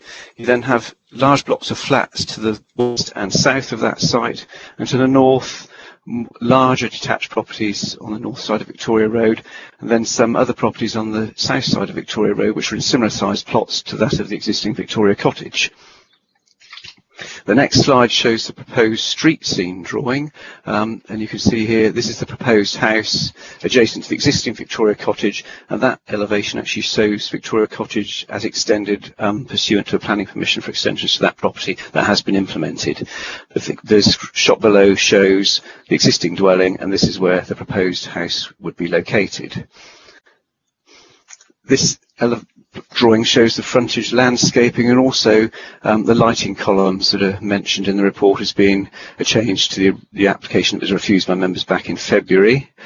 Here we have the west elevation showing the proposed dwelling with Victoria Cottage seen just beyond that and the roof over, and this is the existing side elevation of Victoria Cottage as well. Here we have the elevations of the proposed dwelling and the floor plans. This is the north elevation facing Victoria Road, south elevation facing towards the blocks of flats at the rear. This is the west elevation that faces sideways to Hurst Court, and the east elevation would be the one that adjoins the existing Victoria Cottage. And just for information, this window here is one that was actually omitted from the previous application, but that's been included now or shown on the floor plans. Here we have the first floor plan of the property showing the car parking on the front forecourt and the proposed dwelling to the side. And again, this is looking at the wider view showing the existing Victoria Cottage, the proposed plot severance. The red outline shows proposed dwelling and the hashed green area shows existing extensions to Victoria Cottage which would be demolished. Again, another site location plan. This is a plan that's been provided by the applicant to show the existing and proposed block plan in the wider context. This is the existing Victoria Cottage plot, which shows it is similar sizes to the neighbouring properties on that side of the road, on the same side of the road. And the plan below shows the proposed plot here, which is the plot that we're taking issue with in terms of the recommendation. Again, another plan showing the landscaping proposals for the site. And the roof plan. This shows some of the applicants provided just to show how he feels the site would sit in the context of the street in terms of gaps between properties and the landscaping proposed. And here now the photographs. This is the front elevation of Victoria Cottage here as it exists at the moment. As I said, there's permission to extend that and bring it forward and create gables at the frontage, which I can show you an illustration of later. This is the garage that would be demolished and replaced with a two-storey house. And this is Hurst Court to the side of the site and the garage block next door as well. This is the the east elevation of Hurst Cottage seen from the back garden of Victoria Cottage. And here this is taken from the rear garden of Victoria Cottage, showing that the single-storey structures will be demolished, and this is the existing Victoria Cottage here. And finally, another front elevation of Victoria Cottage showing Hurst Court, the block of flats to the right. And another photo, this is Victoria Cottage and the neighbouring property Limestones to the east. This is a photo montage that's been produced by the applicant that shows the proposed dwelling in this location here, and this also shows Victoria Cottage as it would be extended pursuant to the planning permission that's already been granted on the site. You can see here the applicant's also shown the landscaping and the boundary treatment as well. This is the plan showing the refused application that was considered by the committee back in February, and you can see from this the building is the same as what was refused by committee back in February, except for the mission of the window I mentioned earlier and the lighting columns to the front. We also have some illustrations that the applicants provided to show how the proposed dwelling would sit on the site and also where the front of the extended property would be. So that shows the front of the property as extended at first floor level and ground floor level. This is a canopy that would be over the front door. And this shows the outline of the proposed dwelling that you're considering today. The next drawing shows a view down the street. This is looking east down Victoria Road, showing the proposed dwelling and the ridge height and the extended property and also gables further beyond that. And there is one further drawing. Excuse me, it's just on a slightly different screen. Sorry, I've gone too far. Yeah, and this is the other one that shows the Victoria Cottage. So essentially, as I said, the proposal is to erect a two-storey dwelling on the site. And as set out in the report, this proposes the same as that which was refused by the committee in February this year. The only difference is the frontage lighting and the inclusion of the window, which I've mentioned previously in the presentation. Given the fact that this scheme is almost identical to the scheme previously refused, that refusal of permission is a material consideration and determination of this application. And in determining the previous scheme, the only concern that was raised was in relation to the cramped and unsympathetic form of the development, which would be considered to be out of character within the surrounding pattern of development. The proposals were considered acceptable in all their regards, including neighbouring amenity and parking access issues. However, in the light of the previous refusal, this proposal is again recommended for refusal for the reasons set out in the report. Thank you, Chairman. Thank you very much. Do I have questions, please, for Mr. Clothier?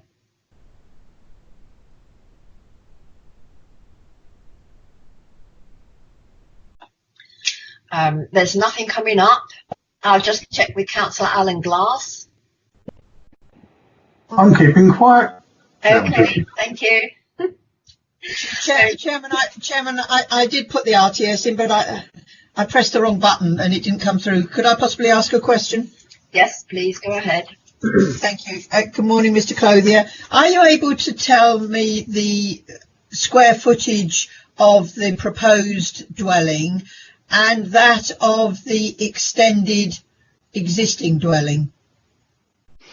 Thank you, Councillor. No, I'm afraid I haven't got those figures available in terms of the footage. As I said, this scheme is the same as one that's previously been refused, and the footage of the actual dwelling isn't a particular issue. It's the way it sits in the context of the street scene. So that's the concern, really, in terms of how it's seen in the wider context.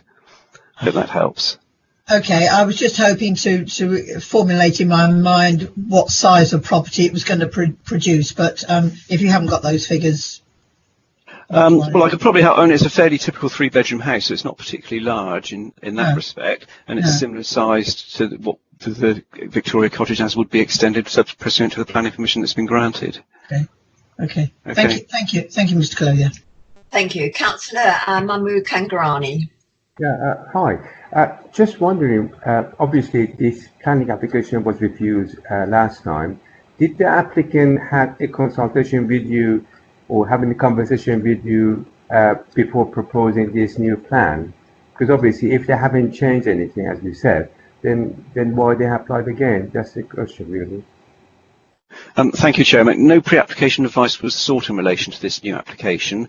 We have had conversations with the applicant since it was submitted to say that we feel the scheme is the same, and the previous decision is a material consideration in assessing this scheme as well, hence the recommendation before you. Are there any more questions? Okay.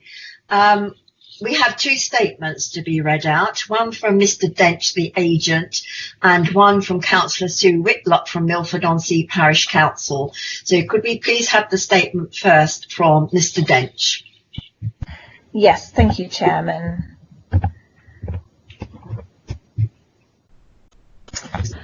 There is a presumption in favour of approving sustainable development at NFDC now due to failure of the Council to deliver finished housing numbers for occupation.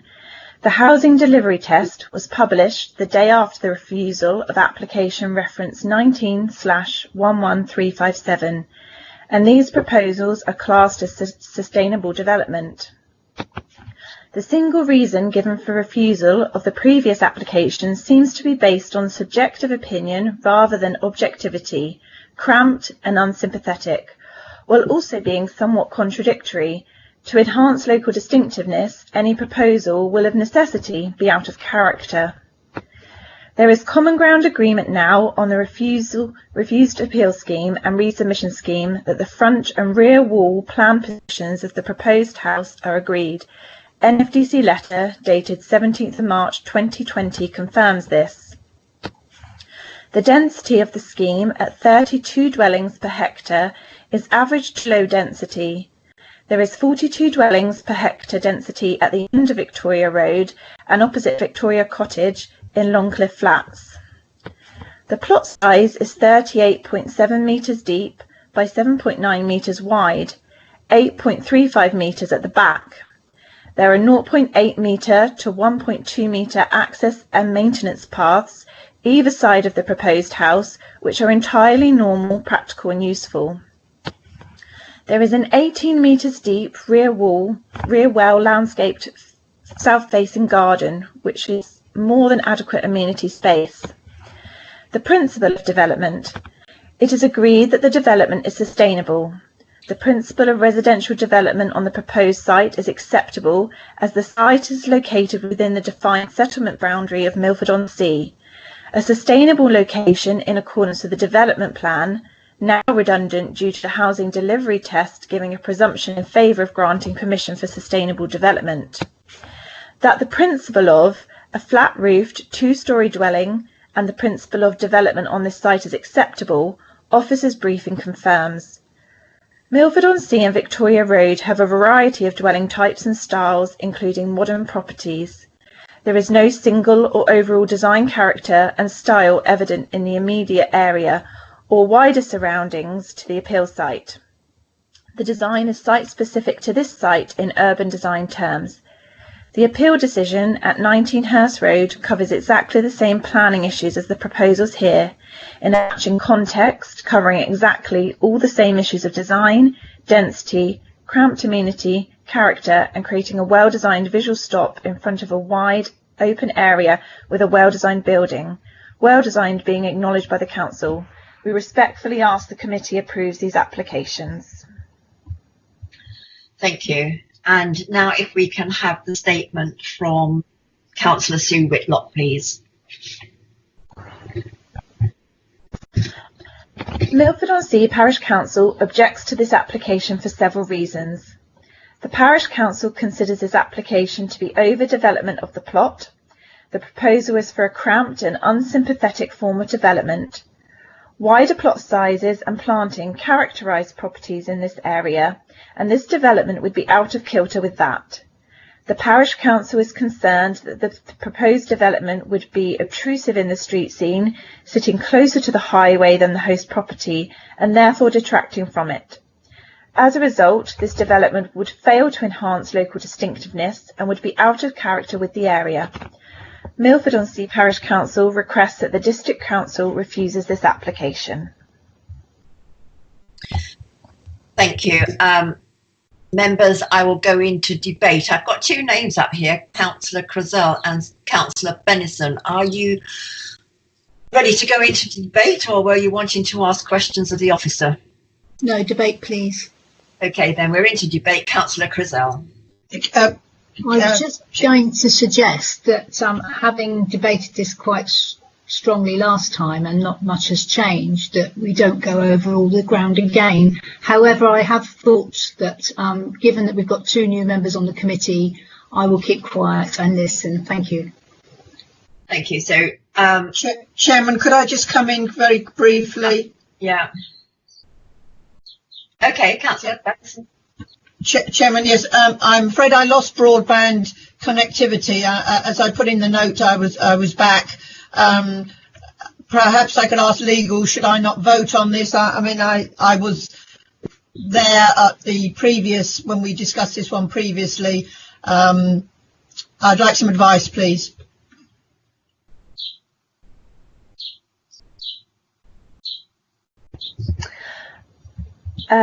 Yes, Chairman, if I may, if Councillor Benison lost connection, I confirm that she shouldn't vote.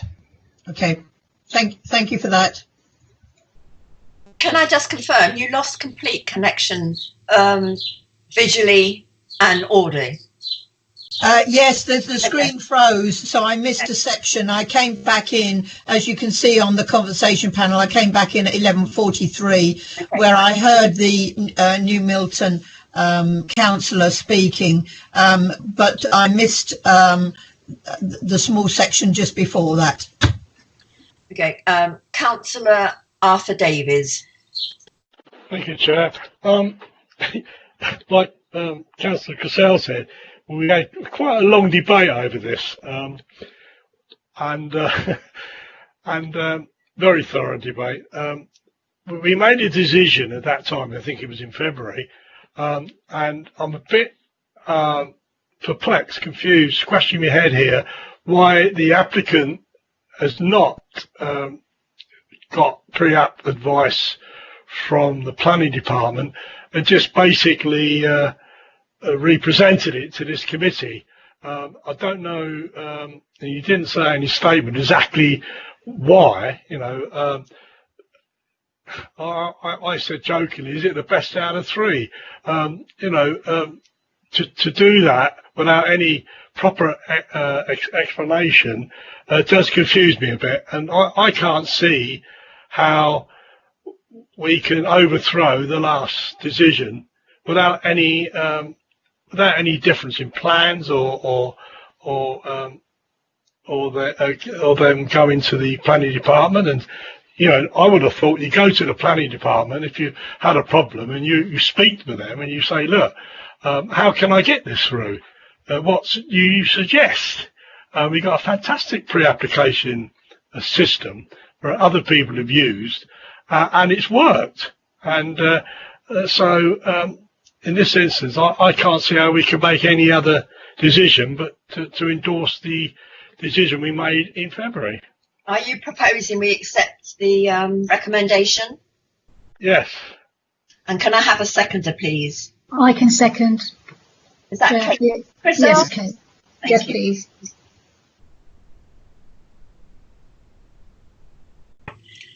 Thank you. Anne Corbridge, please. Well, Chairman, you've obviously got a recommendation now, but I was just going to comment that the committee has previously approved the redevelopment of the existing Victoria Cottage, which looks obviously totally different to the original. And the new building that's proposed next to it kind of echoes that. So I'm having some difficulty with the fact that this is unsympathetic. But it's probably too late for that comment because you've already had a proposal to refuse. Thank you. We'll go to Councillor Christine Hopkins. Thank you, Chairman. I think everybody knows what I feel about this. I think it's absolutely gorgeous myself. And it fits in with all the other stuff that's going up around Milford, but in the sense that it's just a single objective of being cramped, I'd probably go along with that. We can't pass it this time because we refused it last time and nothing's changed. But can somebody please speak to poor Mr. Dench, who must be tearing his hair out by now, trying to get this through. I just think it's lovely myself. It needs cheering up, Milford. Thank you. Thank you, Councillor Hopkins.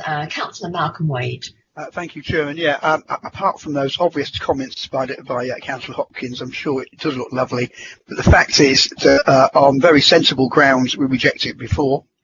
There has been no really large material change to the application, and as being consistent in one's approach should be how we should adopt to planning law, and therefore I support the recommendation that we have no choice, and it has not materially changed enough for us to find reasons for not deciding the same as we did before. So we need to just follow the. I support the refusal. Support the refusal. Sorry. Thank you, Councillor Barry Dunning. Yes, thank you. I concur with Councillor Davis and Councillor Wade. We debated this all in February, and with no alterations being presented today, I don't see how we can make a different decision other than refusal. Thank you. Thank you. I think we've all realised that we've spent enough time debating this in the past, and today nothing has changed. So I will go to the vote now. We have a proposal to accept the recommendation, which is to refuse, and that was put down by proposal by Councillor Davies, and it was seconded by Councillor Crizell. And just to remind you again that if you did fall out of this anyway along the line, then you can't take part in the vote. So I will move to the vote. Councillor Anne Bellows. And we're voting to refuse. Councillor Anne Bellows. For. Councillor Sue Bennison. If I could have voted, it would have been for, but I have to abstain. Yes, sorry. Councillor Hilary Brand. For, Chairman. Councillor Rebecca Clark. For. Councillor Anne Corbridge. For. Councillor Kate Crizell. For. Councillor Arthur Davies. For. Councillor Barry Dunning. For. Councillor Alan Glass. For. Councillor David Hawkins. Against. Councillor Christine Hopkins. Abstain. Councillor Mahmood Kangarani. For. Councillor Joe Riley. For. Councillor Tony Ring. For. Councillor Beverly Thorne. For. Councillor Malcolm Wade. For. And I'm voting for 4.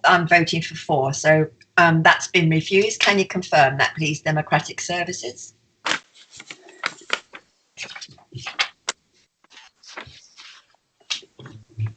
Hello? Yep. Yes, I can confirm the application is refused. I've had 14 votes for, 1 against, 1 abstention. Thank you very much. 2 abstentions. Yeah, 2. Yeah. I've got that. It's because you lost connection. So yes, I've got that too. Okay. So we have, that's concluded that item. We have no further speakers, so we can go straight on to the next item, which again is Land of Victoria Cottage, Victoria Road, Milford-on-Sea, and this is application 20/10172, page 36 of the page 37 of the agenda. And again, we have no members that have declared interest on this one. So again, we come back to Steve Clothier for our presentation. Thank you. Thank you, Chairman. This is the second application for Victoria Cottage in Milford-on-Sea. As we've described the site context and things already in some detail in the previous item, I was intending just to highlight perhaps the differences between this scheme and the one that members have just considered. So effectively, we've got the same footprint of building and essentially the same appearance. The main change, or the significant change, is the deletion of a pitched roof element on this corner of the building that fronts the road to Victoria Road and also the west elevation from Hurst Court car park. So that is really the change. So you see here, it shows perhaps in the north front elevation, there was a pitched element on the previous scheme that rose up in this location here, which would also have been seen from the west elevation here. So as I said, those are the only changes. The previous application, which was just considered, and the one that was considered back in February, were refused on the basis of them inappropriate to the context of the site and appearing cramped and unsympathetic form of development, which would be out of character with the surrounding pattern of development. So essentially, I'm afraid that the recommendation is to refuse this application for the same reasons as the previous one, but members need to be aware that there is that slight change in the appearance of the dwelling proposed now. I hope that's sufficient, Chairman. Thank you. Thank you. Do we have questions, please, from Mr. Clothier? Councillor Malcolm Wade. Yeah, well, Chairman, it's not necessarily for Mr. Clothier, but I've lost his presentation, although I have seen it already. Does that matter at this stage? I've got connectivity. I've not lost that, but just lost the presentation. Can we have advice, please? Councillor Wade, I've got the same thing, lost his presentation. Can we have advice, please, from Democratic? Chairman, if you just bear with us, we'll just come back to you shortly. Thank you.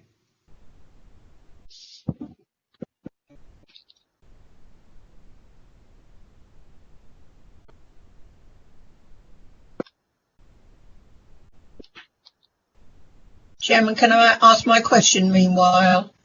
Yep, go ahead.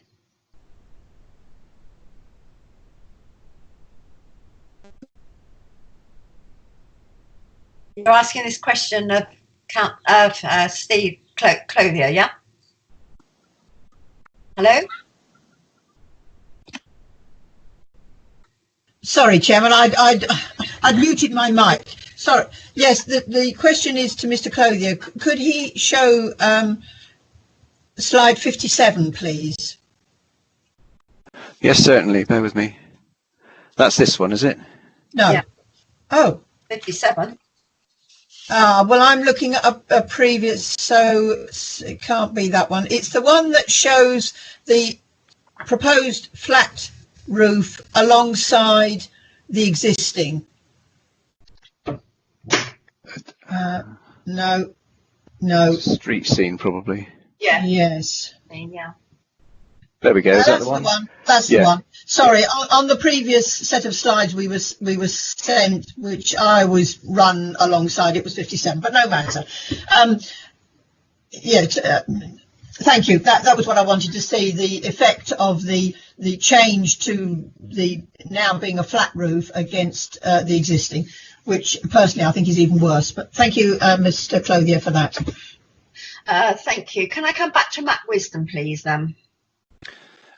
Chairman, I think Claire Upton-Brown was going to suggest as well, seeing as this presentation was reasonably prompt, should we just recommence from the start so that the members have lost it can participate in this item rather than excluding them from this one? Okay, over to you then, Steve Clothier, for the presentation again. Okay, thank you, Chairman. Yes, as I said previously, I think we've described the context of the site and the surrounding character of the area through the previous scheme. So what I'd intended to do was highlight on the differences between the scheme that's just been considered and that that's now before members. So essentially, it's the same site, same footprint and same floor space. The changes compared to the scheme that was reviewed in February include these lighting columns, which were also considered in relation to the previous application, and the design of the front corner of the building, the northwestern corner. So effectively the change is that there was a pitched roof element on this corner of the proposed dwelling here, which would essentially result in a fully flat roof building. I'll scroll through the other elevations. These are the full elevations of the proposed dwelling, and again this is the elevation that would face Victoria Road, and this is where the pitched element was previously proposed, which has now been deleted on this application, and you'd see it again on the west elevation here, which you'd see approaching from the west on Victoria Road. I'll scroll through the other plans as well. This shows the site plan again with the parking at the front of the landscape garden, again in colour. And then this is the similar plan just showing the roof plan. And again, this is the proposed street scene drawing. This shows Victoria Cottage as approved to be extended, but has been partially implemented, but not yet to be seen on the ground. And this shows the proposed dwelling, again with this element removed from the scheme. And this is the existing elevation to Victoria Road.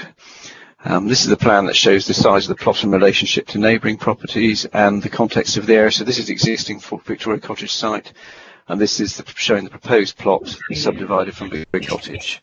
Hopefully that's sufficient for members to understand the scheme, Chairman. If anybody needs to see any more, I'm happy to do that. Thank you. I'm getting messages to say that Councillor Malcolm Wade still cannot get the presentation, and Councillor Hawkins the same for me. Matt, can you come back in here, please? Yes, yeah, apologies, Chairman, and we're not sure, obviously there must be an IT issue there. I think the key is, as with previous applications, members have been sent the applications presentations. If they have been able to review them and have remained connected to the meeting sort of for the duration, then they can vote in the knowledge that they have been connected. So that's a matter for members, providing they're comfortable that they've seen all of those slides.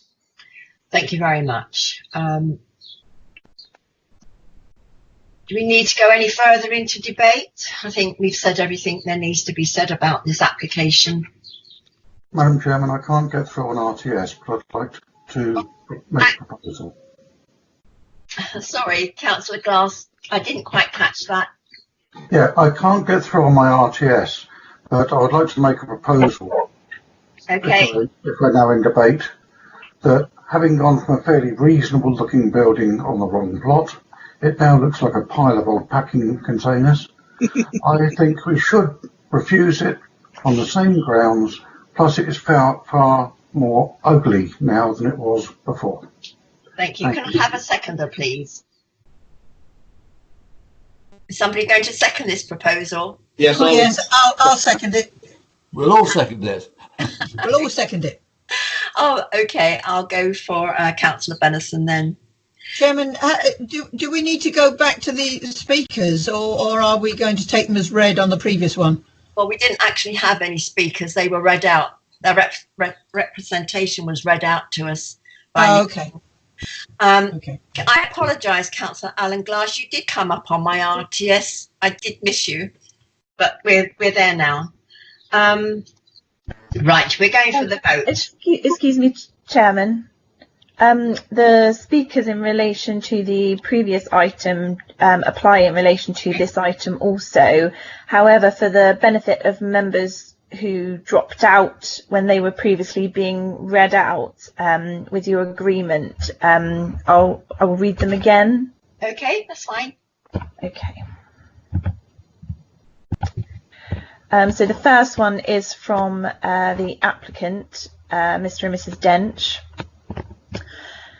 There is a presumption in favour of approving sustainable development at NFDC, now due to failure of the council to deliver finished housing numbers for occupation. The housing delivery test was published the day after the refusal of application reference 19/11357, and these proposals are classed as sustainable development. The single reason given for refusal of the previous planning application seems to be based on a subjective opinion rather than objectivity, cramped and unsympathetic, while also being somewhat contradictory. To enhance local distinctiveness, any proposal will of necessity be out of character. There is common ground agreement now on the refused appeal scheme and resubmission scheme that the front and rear wall plan positions of the proposed house are agreed. NFDC letter dated 17th of March 2020 confirms this. The density of the scheme at 32 dwellings per hectare is average to low density. There is 42 dwellings per hectare density at the end of Victoria Road and opposite Victoria Cottage in Longcliffe Flats. The plot size is 38.7 metres deep by 7.9 metres wide, 8.35 metres at the back. There are 0.8 metre to 1.2 metre access and maintenance paths either side of the proposed house, which are entirely normal, practical and useful. There is an 18 metres deep rear wall landscaped south-facing garden, which is more than adequate amenity space. The principle of development. It is agreed that the development is sustainable. The principle of residential development on the proposed site is acceptable as the site is located within the defined settlement boundary of Milford-on-Sea. A sustainable location in accordance with the development plan, now redundant due to the housing delivery test giving a presumption in favour of granting permission for sustainable development. That the principle of a flat-roofed two-storey dwelling and the principle of development on this site is acceptable, officer's briefing confirms. Milford-on-Sea and Victoria Road have a variety of dwelling types and styles, including modern properties. There is no single or overall design character and style evident in the immediate area or surroundings to the appeal site. The design is site-specific to this site in urban design terms. The appeal decision at 19 Hurst Road covers exactly the same issues as the proposals here, in a matching context covering exactly the same issues of design, density, cramped, amenity character and creating a well-designed visual stop in front of a wide open area with a well-designed building, well-designed being acknowledged by the Council. We respectfully ask the committee approves these applications. And then we have the second statement from Milford-on-Sea Parish Council. Milford-on-Sea Parish Council objects to this application for several reasons. The Parish Council considers this application to be overdevelopment of the plot. The proposal is for a cramped and unsympathetic form of development. Wider plot sizes and planting characterise properties in this area, and this development would be out of kilter with that. The Parish Council is concerned that the proposed development would be obtrusive in the street scene, sitting closer to the highway than the host property and therefore detracting from it. As a result, this development would fail to enhance local distinctiveness and would be out of character with the area. Milford-on-Sea Parish Council requests that the District Council refuses this application. Thank you. Thank you very much. So we will now go. Chairman, thank you for that, because that was the first one was the one I missed on the previous application. So thank you for that. Thank you. Before we go to the vote then, I'll just remind members it's up to you then to decide whether you saw enough of the presentation to be able to vote on this for or against. If not, you'll need to abstain. So we have the proposal is to accept the recommendation, which is to refuse. And that was proposed by Councillor Alan Glass and seconded by Councillor Benison. We will now go to the vote. So you're voting to refuse, for, against or abstain. Councillor Anne Bellows. For. Councillor Sue Benison. For. Councillor Hilary Brand. For. Councillor Rebecca Clark. For. Councillor Anne Corbridge. For. Councillor Kate Crizell. For. Councillor Arthur Davies. For. Councillor Barry Dunning. For. Councillor Alan Glass. For. Councillor David Hawkins. Abstain. Councillor Christine Hopkins. Abstain. Councillor Mahmood Kangarani. Abstain. Did you say abstain? Yeah. Yeah, okay. Councillor Joe Riley. For. Councillor Beverly Thorne. For. Councillor Malcolm Wade. Abstain. And I will be voting for. Chairman, if I may, it's Tony Ring. Okay. You missed me, and I will vote for. I'm so sorry. Quite right. Okay, did I miss anybody else? 9, 10, 11, 12, 13. Hello?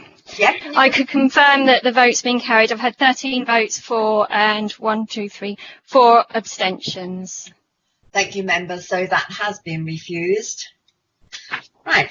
That concludes that item, and it brings us to the end of the meeting. I don't have any other business, but just to remind you that the next meeting will be on the 10th of June because we have the Cabinet next week. So next meeting, 10th of June. I want to thank you all and to our officers who did the presentations. Thank you very much and goodbye. I would like to speak to